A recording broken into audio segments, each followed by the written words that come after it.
बात करने जा रही हूँ वो है पति पत्नी के रिश्ते के बारे में। क्योंकि हम लोग जब संसार में रहते हैं तो बहुत सी चीज़ों को हम देखते हैं और हमें लगता है कि कहीं हम गलत तो नहीं है, कहीं हम गलत तो नहीं कर रहे हैं। लेकिन परमेश्वर का वचन हमें क्या सिखाता है, हमने वो देखना है। हालेलुया। तो परमेश्वर के वचन से हम सीखेंगे कि हमारे जो पति पत्नी के रिलेशन है, जो पति पत्नी का रिश्ता है, वो कैसा होना चाहिए। एक सबसे बड़ी बात मैं आपको बताना चाहती हूँ कि आपकी शादी जिसके साथ भी हुई है वो अचानक नहीं हुई है, वो किसी की मर्जी से नहीं हुई है, वो किसी के जोड़ने से नहीं हुई है। अगर परमेश्वर खुदावंत प्रभु की मर्जी हुई है तो प्रभु ने आपको जोड़ा है। तो एक पति को हमेशा इस बात के लिए तैयार रहना चाहिए कि वो अपनी पत्नी से प्रेम करे और अपने रिश्ते को बेहतर बनाए। इसी प्रकार पत्नी को भी हमेशा इस बात के लिए तैयार रहना चाहिए कि वो अपने रिलेशन को कैसे अच्छा करे, अपने घर को कैसा चलाए, और ताकि उनके पति पत्नी का जीवन जो है, उनका जो रिश्ता है वो अच्छे से बीते, उनके घर में आशीष आए, बरकत आए। जब तक एक पति और पत्नी परमेश्वर के वचनों के द्वारा एक मन नहीं होंगे तब तक उनके घर में आशीष नहीं आएगी। इसलिए बहुत जरूरी है कि हम अपने रिलेशन को, अपने पति पत्नी के रिश्ते को परमेश्वर के वचनों के द्वारा सीखें। तो आज जो परमेश्वर का वचन कहता है, नीति वचन उसका 31 का 29-30 वचन, कि शोभा तो झूठी है और सुंदरता व्यर्थ है। अक्सर हमने देखा है कि जो पत्नियां हैं, जो औरत है, वो हमेशा अपने आप को सुंदर बनाने में लगी होती है, अपने आप को तैयार करने में लगी होती है। लेकिन ये बहुत अच्छा है, हमें अपने आप को संवारना चाहिए। परमेश्वर ने हमें सुंदर शरीर दिया है, उसको हमें तैयार रखना चाहिए। लेकिन उसके साथ साथ हमें अपनी आत्मा की शोभा भी बढ़ानी है, हमें अपनी आत्मा को सुंदर भी बनाना है। हम उसके लिए क्या कर रहे हैं? अक्सर देखा जाता है, इंसान ये सोचता है ये कलर मुझे सूट करेगा, किसी को गुलाबी रंग पसंद है, किसी को लाल रंग पसंद है, किसी को काला रंग पसंद है। लेकिन परमेश्वर को कौन सा रंग पसंद है? परमेश्वर को कैसी सुंदरता चाहिए? हालेलुया। तो हमने, क्योंकि परमेश्वर का वचन कहता है शोभा तो झूठी है और सुंदरता व्यर्थ है।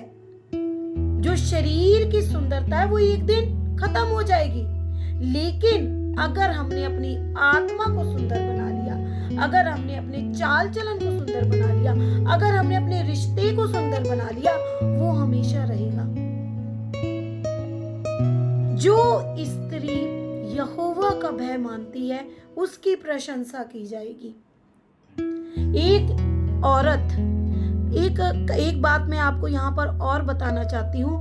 कभी भी ये मत सोचिए कि आप औरत है तो आप कुछ नहीं कर सकते। पर प्रभु यीशु मसीह ने, परमेश्वर ने भी औरत को बहुत मान दिया है।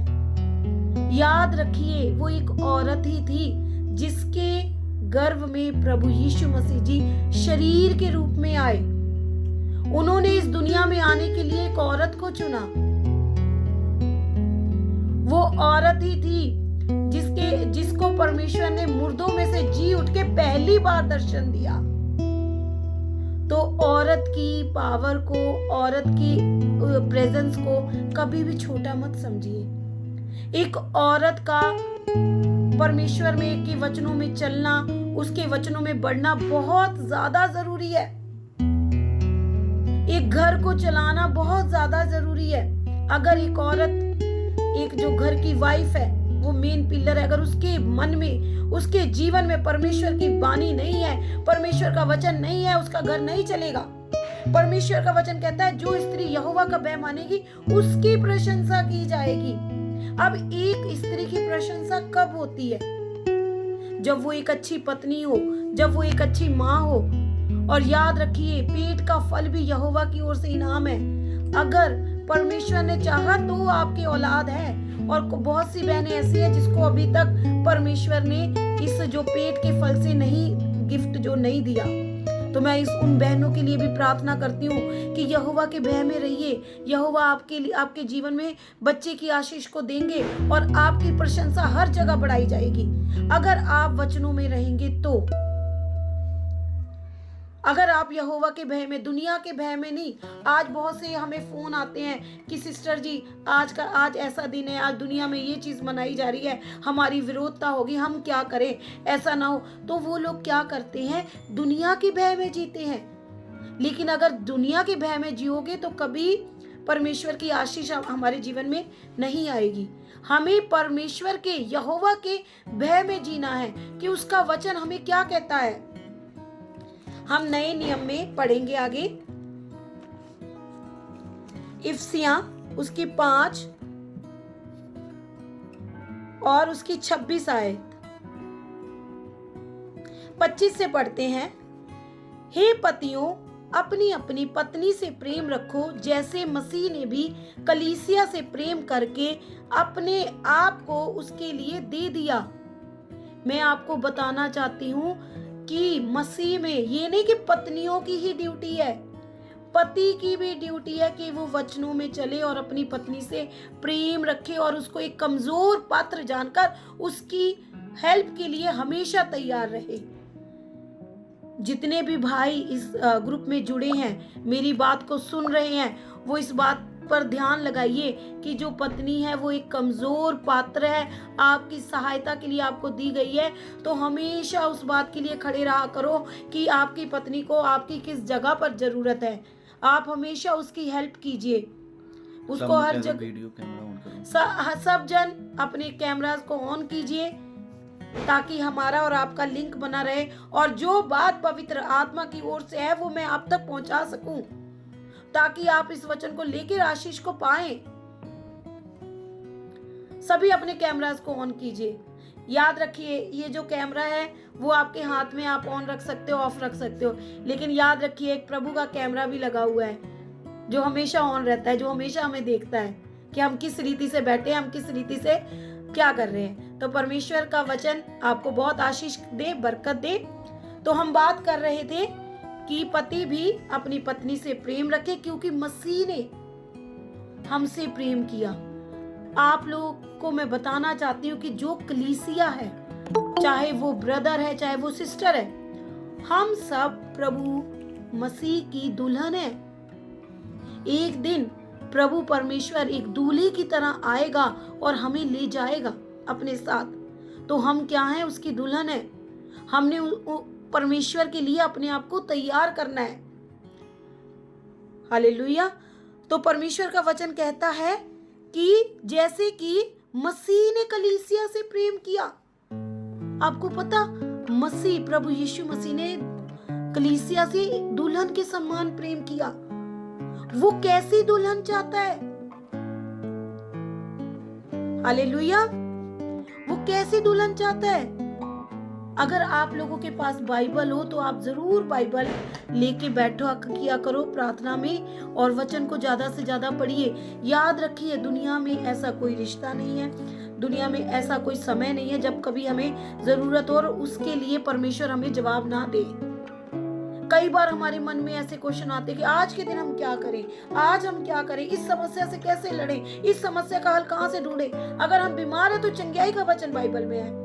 अगर हमारा कोई रिश्ता खराब हो रहा है तो उसको समाधान के लिए बाइबल में आया है। अगर हम बाइबल पढ़ेंगे तो हम हर एक समस्या को बाइबल के वचन के द्वारा काट सकते हैं, उस समस्या से समाधान पा सकते हैं।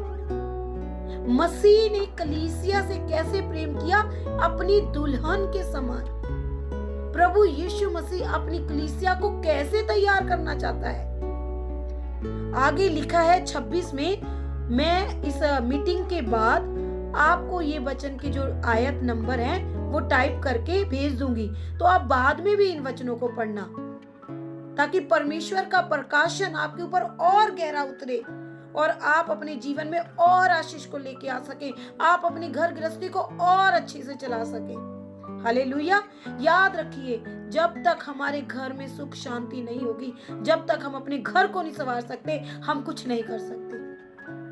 जब तक हमारे घर में परमेश्वर की पवित्र आत्मा का वास नहीं होगा, जब तक पवित्र आत्मा की प्रेजेंस हमारे घर में नहीं होगी, हम कुछ नहीं कर सकते। सबसे पहले जरूरत है अपने घर में परमेश्वर की पवित्र आत्मा की अगुवाई लेना, प्रेजेंस को मांगना। प्रभु की योजना आपके घर में पूरी हो, आपके पति के जीवन में पूरी हो, आपकी पत्नी के जीवन में हो। अगर पत्नी कहती है कि मैं प्रार्थना करती हूँ, पति ना करे तो चलेगा, ऐसा नहीं। पत्नी की प्रार्थना में पति के लिए प्रार्थना होनी चाहिए, और एक पति की प्रार्थना में पत्नी के लिए प्रार्थना होनी चाहिए। आपकी पहली प्रार्थना आपकी, अगर कोई ब्रदर है तो मैं उनको कहती हूँ, अगर जब भी आप प्रार्थना करो अपनी पत्नी को, और कोशिश किया करो कि आप लोग एक साथ बैठ के प्रार्थना करो, तो परमेश्वर की आशीष दुगनी आपके जीवन में आएगी। याद रखिए, जो आशीष, हो सकता है कि परमेश्वर की कोई ऐसी इतनी बड़ी योजना हो, इतनी बड़ी आशीष हो जो आपके हस्बैंड और वाइफ के ऊपर एक साथ होने पर आनी है, तो अगर आप लोग अलग होगे तो वो आशीष आपके जीवन में नहीं आएगी। अगर परमेश्वर ने कोई आशीष आप दोनों के लिए ठहराई है, अगर आप एक मन होकर नहीं रहेंगे तो वो आशीष आपके जीवन में कभी नहीं आएगी, आपके घर में कभी भी नहीं आएगी। अगर आप एक मन होकर प्रार्थना करेंगे तो आपके जीवन में परमेश्वर की योजना, परमेश्वर की आशीष आएगी। मान लीजिए किसी के घर में कर्जे की प्रॉब्लम चल रही है, किसी के घर में कोई बीमारी है, या किसी के घर में कोई कर्जा है, और वो एक पत्नी होकर अपने उसके लिए प्रार्थना कर रही है, पर पति की प्रार्थना कुछ और है, पत्नी की प्रार्थना कुछ और है, पति की प्रार्थना, तो वो आशीष आपके जीवन में इतनी शीघ्र नहीं आने वाली। अगर वो सेम प्रॉब्लम जो आप दोनों की है, आप एक साथ बैठकर एक मन होकर प्रार्थना करेंगे, तो हो सकता है जो प्रार्थना आपके कई सालों से नहीं सुनी गई है, कुछ ही दिनों में आपके जीवन में उसका आंसर आ जाए। हालेलुया। हो सकता है जो आशीष आप ऐसे मांग रहे हैं, आपको साल हो चुका है, 2 साल हो चुके हैं, लेकिन अगर एक पति और पत्नी मिलकर एक मन होकर प्रार्थना करें तो कुछ ही दिनों में वो आशीष आपके जीवन में आ जाएगी। हालेलुया। तो हमारा ये परमेश्वर का वचन इफिसियां 5:26 आयत क्या कहता है कि मसीह ने कलीसिया से अपनी दुल्हन के समान प्रेम किया, और वो क्या चाहता है, उसको वचन के जल के स्नान से शुद्ध करके पवित्र बनाए। आपको पता, आज परमेश्वर आपको हम लोग जैसे दुनिया में हैं, तो सबसे पहले हमारा मॉर्निंग का क्या काम होता है, हम स्नान करते हैं, हम नहाते हैं, हम बाथ लेते हैं। नहाना एक क्या शो करता है, पवित्रताई को, सफाई को। तो आज प्रभु यीशु मसीह हमें स्नान करवाना चाहते हैं। परमेश्वर का वचन क्या कहता है कि वह वचन के जल के द्वारा, कौन से जल से, वचन के जल के द्वारा स्नान से शुद्ध करके पवित्र बनाए। परमेश्वर अपनी कलीसिया को वचन के जल के द्वारा स्नान करवाना चाहता है, चाहे वो ब्रदर है, चाहे वो सिस्टर है। सब प्रभु यीशु मसीह की कलीसियां हैं, सब प्रभु यीशु मसीह की बनने वाली दुल्हनें हैं, और प्रभु यीशु मसीह अपनी दुल्हन को वचन के स्नान से तैयार करना चाहता है।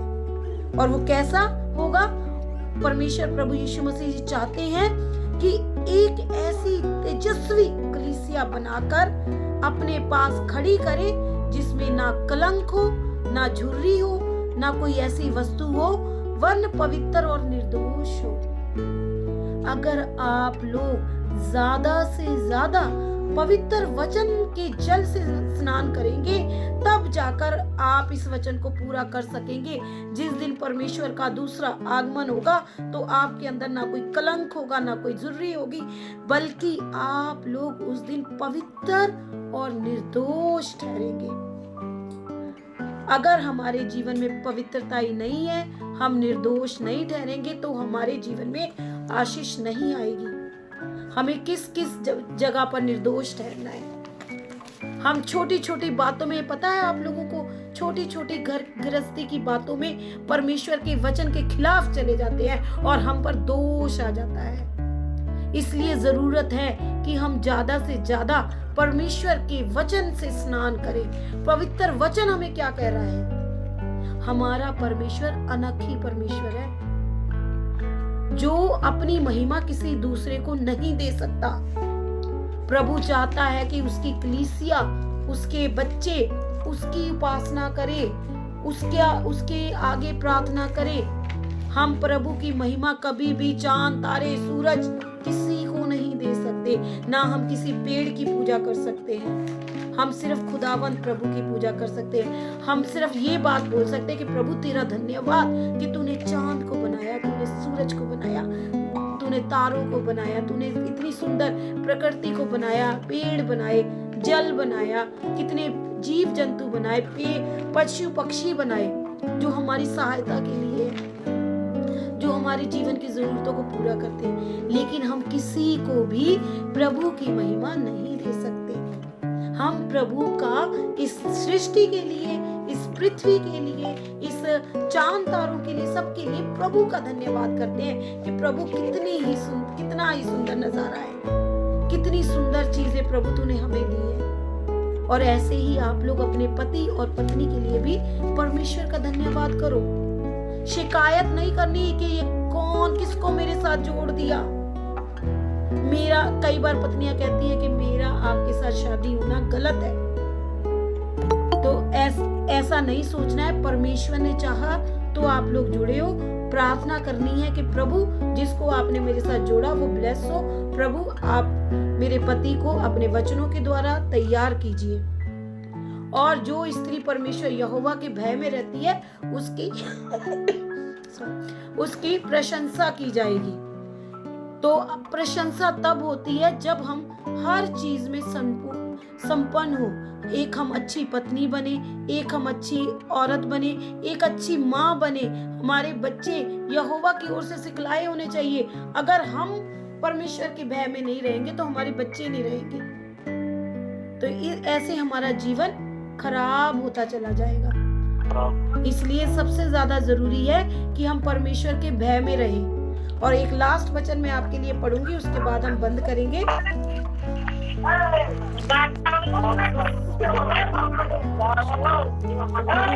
उसका 8 वचन, उसकी 31 आयत, जिसमें लिखा है कि यदि परमेश्वर हमारी ओर है तो हमारा विरोधी कौन हो सकता है। चाहे पति है या पत्नी है, अपने लिए प्रार्थना कीजिए कि प्रभु मैं आपके वचनों के जल के द्वारा आप मेरा ऐसा स्नान कीजिए कि मैं ज्यादा से ज्यादा आपके साथ जुड़ सकूं।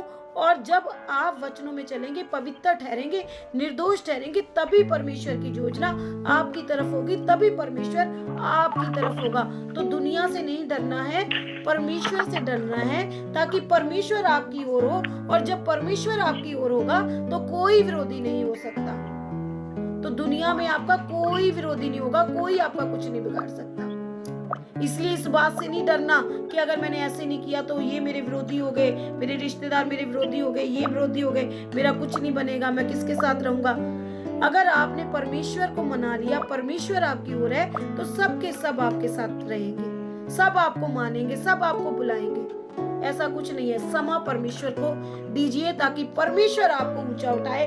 आपकी जब परमेश्वर का वचन में लिखा है कि जो यहोवा का भय मानते हैं उसकी प्रशंसा की जाएगी, और प्रशंसा उसी इंसान की होती है जो हर जगह अपने आप को सक्सेस बनाता है, हर रिश्ते में जो सक्सेस हो, हर अपनी जॉब को अच्छी तरीके से निभाए, हर कार्य को अच्छी तरह से निभाए। चाहे वो एक बुजुर्ग क्यों नहीं है, चाहे आपका ओहदा एक आप दादा दादी नाना नानी, चाहे पिता हो, माता हो, भाई हो, बहन हो, बेटी हो, बेटे हो, जो भी हो, आपकी प्रशंसा तभी होगी अगर आपने अपने रिश्ते को अच्छे से निभाया है और परमेश्वर के भय में रहते हुए। अगर आपके ऊपर परमेश्वर की पवित्र आत्मा की सामर्थ है तो ही आप दूसरों को दे सकते हो। इसलिए ज्यादा से ज्यादा, जैसा परमेश्वर का वचन कहता है कि प्रभु के वचन के जल से स्नान कीजिए, वचन को ज्यादा से ज्यादा पढ़िए, पवित्रताई में बढ़िए, अपने आप को निर्दोष रखिए। दुनिया को मनाने के चक्कर में, दुनिया को प्रसन्न करने के चक्कर में कहीं बाइबल के वचन से आपके ऊपर दोष ना आ जाए। आपने प्रभु के आगे निर्दोष ठहरना है। दुनिया के आगे नहीं, परमेश्वर के वचनों से चलना है। अगर वचन कहता है कि ये काम नहीं करना तो नहीं करना है। अगर वचन कहता है कि अपने पति के अधीन रहना है तो रहना है। एक पत्नी को अपने पति के लिए प्रार्थना करनी है, एक पति ने अपनी पत्नी के लिए प्रार्थना करनी है। दोनों जने जब प्रार्थना करेंगे तो आगे जाकर आपके घर में परमेश्वर की आशीष आएगी, बरकत आएगी, आपके बंधन टूटेंगे, आपके कर्ज के बंधन टूटेंगे। अगर आपके घर में कोई बीमार है तो भी आपको आशीष मिलेगी और वो अपनी बंधन से, अपनी बीमारी से निजात पाएगा, क्योंकि मेन हस्बैंड और वाइफ हैं। तो अगर आपके जीवन में, आपके घर में बुजुर्ग हैं, उसके लिए भी आप दोनों ने प्रार्थना करनी है। आप दोनों की प्रार्थनाओं से आपके बुजुर्गों को भी आशीष मिलेगी, चंगाई मिलेगी।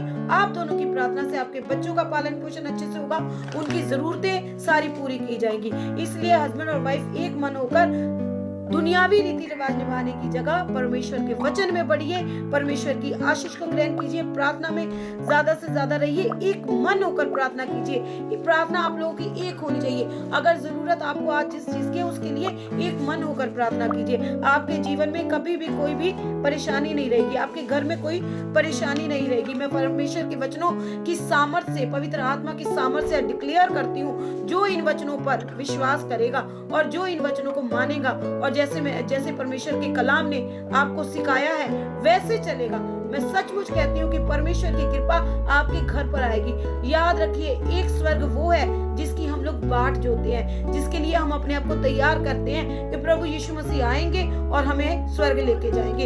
एक स्वर्ग धरती पर है, वो आप सभी का घर है। अपने घर को स्वर्ग बनाइए, अपने घर पर परमेश्वर की आशीष को लेकर आइए, अपने घर में पवित्र आत्मा की हजूरी को लेकर आइए। आपके घर में पवित्र आत्मा की हजूरी, परमेश्वर की सामर्थ तभी आएगी अगर आप वचनों पे चलोगे, अगर आप प्रार्थना करेंगे। और जिस घर में परमेश्वर की पवित्र आत्मा की हजूरी होगी, परमेश्वर की सामर्थ होगी, कोई बंधन नहीं रहेगा, कोई दुष्ट की शक्तियां काम नहीं करेगी। आज इन वचनों के द्वारा मैं डिक्लेयर करती हूँ कि आज से आपके घर में परमेश्वर की आशीष ठहर चुकी है। परमेश्वर आपके जीवन में, आपके घर में हर एक बीमारी से निकाल रहा है। आपके परिवार में, आपके घर में कोई बीमारी नहीं टिकेगी, ना ही आपके जीवनों पर कर्जे होंगे। आप परमेश्वर की सामर्थ्य में रहिए और आपके बच्चे आज्ञाकारी बनेंगे। जितना आप प्रभु की आज्ञाकारी में जाएंगे, आपके बच्चे भी उतनी आज्ञाकारी में रहेंगे। एक इंसान आज की डेट में क्या चाहता है